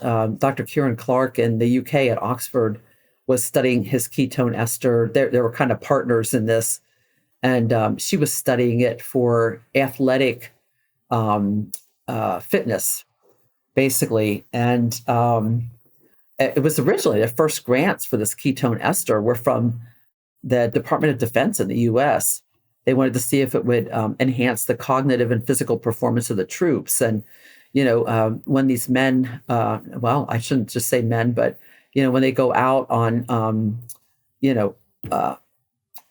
some of their activities, it can be extended. It can be days or weeks. And, there's only so much food that they can bring with them. And Veach believed that this ketone ester might help keep them sharper and provide fuel if they don't have food, say for a day or two. They might not. They might run out. So they had gotten a $5 million grant to study this ketone ester, to develop it and then study it. So Dr. Clark was doing, really looking at the cognitive and physical athletic performance, which would equate to what the troops, might need it for. And she was studying Olympic rowers, they were the rowing teams. And so there were a couple of Olympics there that they got it. They were getting it. And it wasn't a banned substance. It's naturally produced in your body. It's the same exact ketone, But they did really well, during the Olympics those years. But they found that there were, I think, 11 rowers and 9 of them broke their own records when they took the ketone ester, which was really quite amazing. And one of them broke a world record, when they took it. And she did all kinds of other testing, with the athletes. They did muscle biopsies and all kinds of things like that to see how well it would affect recovery, from intense exercise and that type of thing. So their idea, Veach had a really serious problem getting funding for a clinical trial of Alzheimer's or anything else. And the thing, like Alzheimer's research was less than $500 million a year that they were spending on it at the time. They were spending $9 billion a year on cancer and $500 million on Alzheimer's. And when you divide that up amongst all the Alzheimer's researchers in the United States, that doesn't leave much, to do a study for Alzheimer's and his ketone ester. He couldn't get funding for it, and he couldn't get it mass produced. He was literally making it drop by drop in his lab. So they had the idea of getting it out as a sports drink. And the first toxicity testing that they did was in athletes. It was in younger people and athletes for 28 days. And, and then eventually they did another toxicity study for adults of all ages, like ages 20 to 70, and for 28 days. And like they had over 2,000 doses, and they had 6 episodes of mild, adverse reactions, being diarrhea or stomach upset. That was it, which was really incredible. But they got it out as a sports drink in 2018. And there are several ketone esters out there now. Ketone is the one that is here in the US that is Dr. Veach's ester, as it was made in his lab. And Dr. Veach sadly passed away in 2020, right at the beginning of 2020, at age 84. And he was working at the NIH up till that very last moment that he passed away. It was really something. And so, my husband and I, my whole family really owes a lot to him too, for what he did for us and allowing Steve to be that first person with Alzheimer's to get it. And, now I've been told by the people that make, that particular product, that about 30% of people who are buying it have some kind of neurological disorder or, a medical, a disorder, that they are taking it for. It's not FDA approved for any specific disorders yet because the studies just haven't been done yet. But about 70% are using it for fitness or weight loss or, that type of thing. Or just using it because they are eating a lower carb diet to kind of supplement that to try to increase their ketone levels. And like I said, there's a few other products out on the market now that are called ketone esters. For somebody brand new to exogenous ketones, after hearing this, wanting to experiment, I quickly mentioned the salts. How do you look at the salts versus the esters? I take both. I like both of them. There's different reasons, there's different price points. The ester tends to be quite a bit more expensive, but it's more powerful, I would say. It gets the ketone levels much higher than the ketone salts do. Both increase ketones fairly quickly. But the ketone ester, you can easily get up to 4 or 5 millimoles. And with the ketone salts, it might be 0.5 or 1 or maybe 1.5 millimoles that it would increase it from where you start. So I kind of look at it, I suggest that people use coconut and MCT. Think of it as part of their diet. It's a food. These are oils, use it in your food, which will help maintain a pretty steady level, mild level of ketosis. If you do an overnight fast, add coconut and or MCT oil. I do put both in my coffee every morning. It will further boost your ketone levels. And then, I usually don't have anything solid to eat until 12 or 1 o'clock in, the afternoon. So that can help further increase your ketone levels. And as you continue fasting, that will increase your ketone levels. Exercise increases ketones. Moderately vigorous exercise for a half hour or so will increase ketones for quite a few hours. So there are other things you can do. But I think of that coconut and MCT as part of the diet, and then the supplements to further boost ketone levels if you want to do that. So I usually take some kind of ketone exogenous supplement twice a day. And I kind of mix it up. I try not to play favorites, with the different companies, but I might take, the ketone ester in the morning. Usually I kind of take it a little bit mid-morning, and then in the afternoon, I make an interesting drink. When you're on a ketogenic diet, it's hard to get enough fiber, and there's a tendency to get constipated for some people. And but fiber can be helpful with that. But fiber is a carbohydrate, and it might make your ketone levels go down. So I've actually kind of experimented with this, and I make a drink now where I put fiber with the ketone salts, and then I put some MCT oil powder in it, and my ketone level doesn't drop at all. When I do this, it actually goes up. And I can get my fiber at the same time, in addition to, the fiber that you get at meals with vegetables and that kind of thing. But it's just hard to get enough if you're on a pretty strict ketogenic diet. And when Steve was going through his Alzheimer's journey, what was his diet? Was he ketogenic, low carb?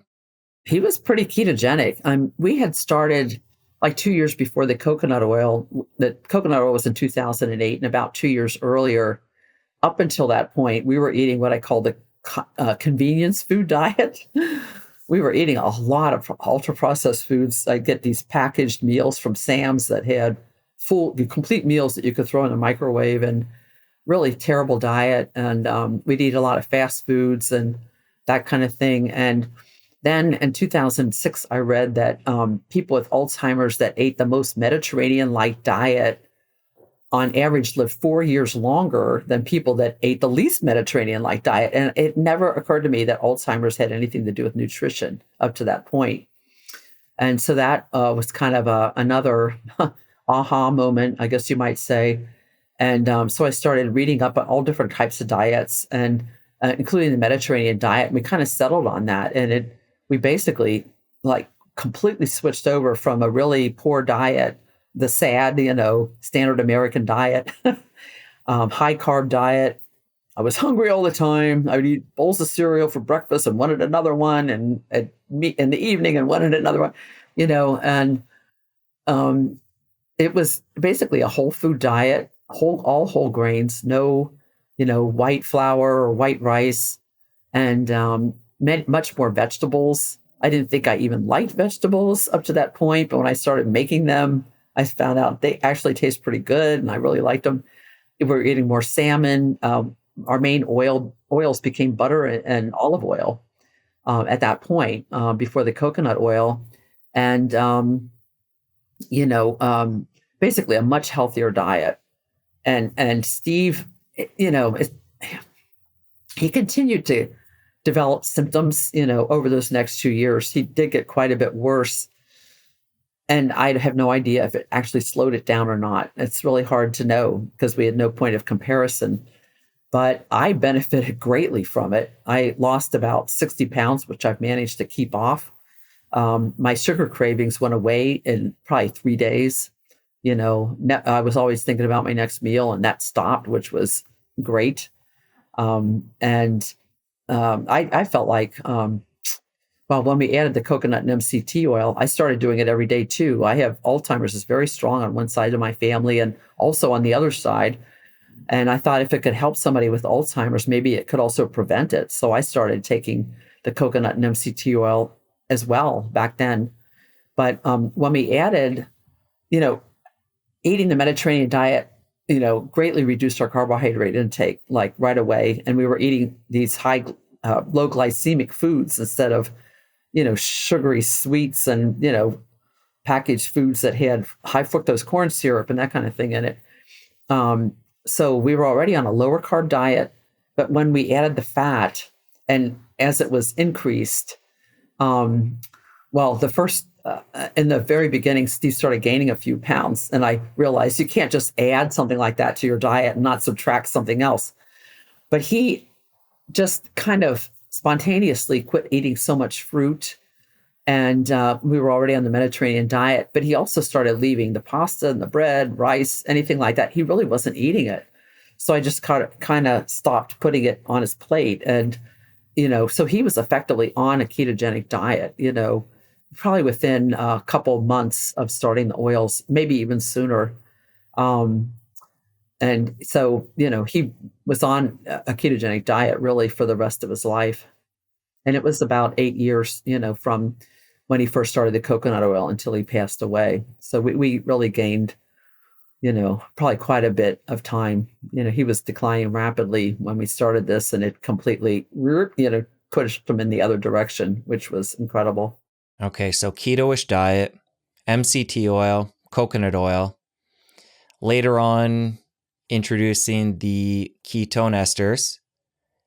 Any other supplements along his journey that he played around with for brain health?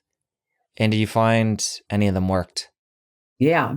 Before we started, probably around the time that we started the Mediterranean diet, there was a study that was going to take place of DHA. So that's the omega-3 fatty acid that's in fish, that's, very abundant in the brain, very important to the brain. And when I read the study, they were either going to get placebo or 900 milligrams of DHA. And I thought, this is an essential fatty acid. Why should we be in a study and risk getting the placebo? So I just started giving it to him. You could get it over the counter. It just didn't seem logical for him to enter a study, for that. So we added DHA probably 2 years before we started the coconut oil. Obviously, it didn't make him improve. And, we tried other things too. I had read about acetyl, let's see, coenzyme Q10 and acetyl L-carnitine, which is actually, like for longer chain fats, that the carnitine helps transport it into cells better. Um, and magnesium, it's very important. And certain B vitamins that are involved in production of ATP, and magnesium is as well. So those were some supplements that seemed logical for him to take, and vitamin D, is another one that's very important. So basically, he was taking those, and I did experiment with other ones. The only other supplement that I ever felt like I saw a difference was when he started taking D-ribose. And ribose is a sugar molecule. It's made inside of cells. It's not something, it's made from glucose within cells. And ribose becomes part of DNA, RNA, and the ATP molecule. So it's needed to make those very special things that we can't live without, basically. And I had seen a lecture by Dr. Stephen Sinatra. He's a cardiologist, and he is a big fan of coconut oil, interestingly. But he had basically done a lot of research showing that coenzyme Q10, for example, could help somebody who it becomes depleted in people that take statins. It can be, the levels can become very low, CoQ10. It's another thing that's very important to producing ATP. And supplementing with CoQ10 seemed to help people with congestive heart failure improve. So that's kind of where he got started with it. And then he added the acetyl carnitine, magnesium, and D-ribose. And I heard a lecture, this was probably around 2009, about a year and a half or two after Steve, about a year and a half after Steve started the coconut oil. And so I started giving Steve D-ribose, and he seemed to have improvements in his conversational skills. He was able to sustain a conversation better and more smoothly, if that makes any sense. And that seemed like within a few days, I saw that difference in him. So we kept that going too. So there were other things like that, that I felt were important, just your basic vitamins, making sure you get adequate vitamins. And choline is another one. Acetylcholine is the neurotransmitter in the brain that has to do with memory and learning, and it has a lot of other functions too. It's also deficient in Alzheimer's, and choline is, some nutritionists think it should be a vitamin. It's very important, but about half of Americans get less than half of what the recommended daily allowance is.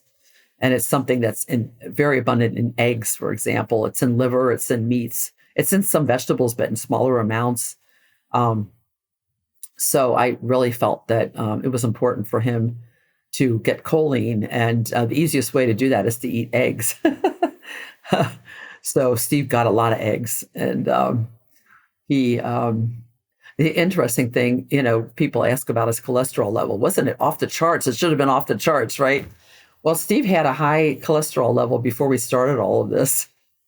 And over time, his level came down to normal. His HDL went way up. It almost doubled when we started the coconut oil, which is a known thing about coconut oil. And increasing HDL is a good thing. His triglycerides were very low, never over 60 or 70. Despite all that fat in his diet. And his total and LDL cholesterol came down. They were above normal, and they actually slowly came down below normal, and even more so like when he started taking the ketone ester, which was quite the opposite of what people who don't like coconut oil would have predicted. Mary, I know you got to go soon, so we're going to end on this. It's obvious as you share Steve's story, the improvements he had. When it comes to prevention versus reversal in Alzheimer's, how do you look at all this?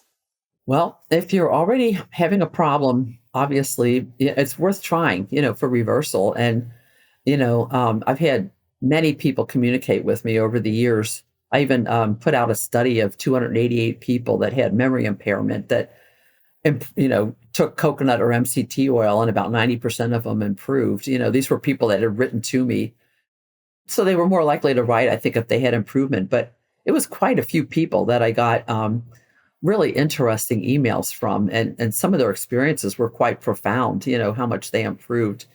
So I think, that somebody who already has a problem, it's definitely worth trying. And even, Steve was well into the disease. There's 7 stages of Alzheimer's, and he was between stage 5 and 6 when we started doing this. And it took him back probably to stage 3 or 4. It wasn't a complete cure, but he was able to function quite a bit better, when we did this. But we have that worry, are we one of those people that already has decreased glucose uptake in our 30s or 20s or 30s or 40s?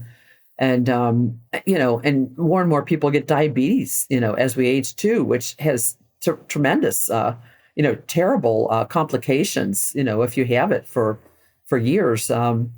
So there are many different metabolic disorders that you can prevent by adopting this diet as soon as possible, really. And you can prevent a lot of problem, I think, by doing this. And, like I said, there's a range of ketogenic diets. And, to get started, I tell people, if you don't, a lot of people say, I can't give up bread. There's no way I can give up bread, I say, cut your carbohydrate portions in half, the pasta, the breads, the rice, the, cereals, things like that. Cold cereals, or probably just get rid of them. Maybe eat whole grain oatmeal if you want to eat a cereal, After you cut this portion in half and you get used to that, cut it in half again. Eat about a quarter of what you used to eat. And there's value to that. Dr. Kunane that I mentioned earlier, he just recently did a study. It should be published soon, if it might already be. It was in a care home where with the people living there, they continued their usual breakfast, and then they cut their portions of carbs in half for lunch and dinner. Their blood sugars dropped by 40%. 40% just from cutting the portions in half. So just right there, could make a big difference. And then, trying to convert, shift from refined grains, like white flour, white rice, to whole grain flour, like whole wheat flour. If you eat anything with flour at all, I tend not to so much, except maybe an occasional treat. Phenomenal bread at a restaurant, I might have a piece of that, but whole grain rice, other whole grains, and, kind of taking that approach, get rid of obvious sweets, get rid of sugary beverages, which are very harmful to the brain. They're very inflammatory. So that's, those are my kind of really basic suggestions. And I do have, I kind of showed you a book before. You showed me the one at the very beginning, which was the 3rd edition of my first book. This one came out in the end of 2023, 3rd edition. The first one came out in 2011. This one's about twice as thick as the original.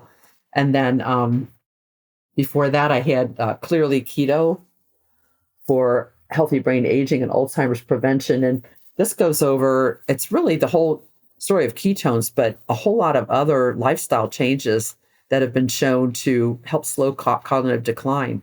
And I won't tell you all of them. There are quite a few of them that people can do. And I have it all well documented, the studies and everything in there. And then I have my website, if people want more information, it's coconutketones.com, COCONUTKETONES. There's no Y in ketones. And there's a page for Alzheimer's and dementia. And then I have a page with a ketogenic low carb diet, that's all about that. And a page for, these ketone supplements that we were talking about. And a lot more information, links to my books. All right, Mary, we're going to link it all up in the show notes. Thank you for coming on and sharing this important information and Steve's story. This is going to help a lot of people. Thanks again. Oh, thank you. And thanks for everybody there listening. Really appreciate it. Now that you're done, you're going to want to stick around here and catch this other incredible episode. You don't want to miss it. I'll see you over there. If I had to put one demon out there for the chronic diseases that have filled my internal medicine clinic for 20 years, insulin wins. You can say, Doc, I want to check a fasting insulin. And we have lots of people do that. But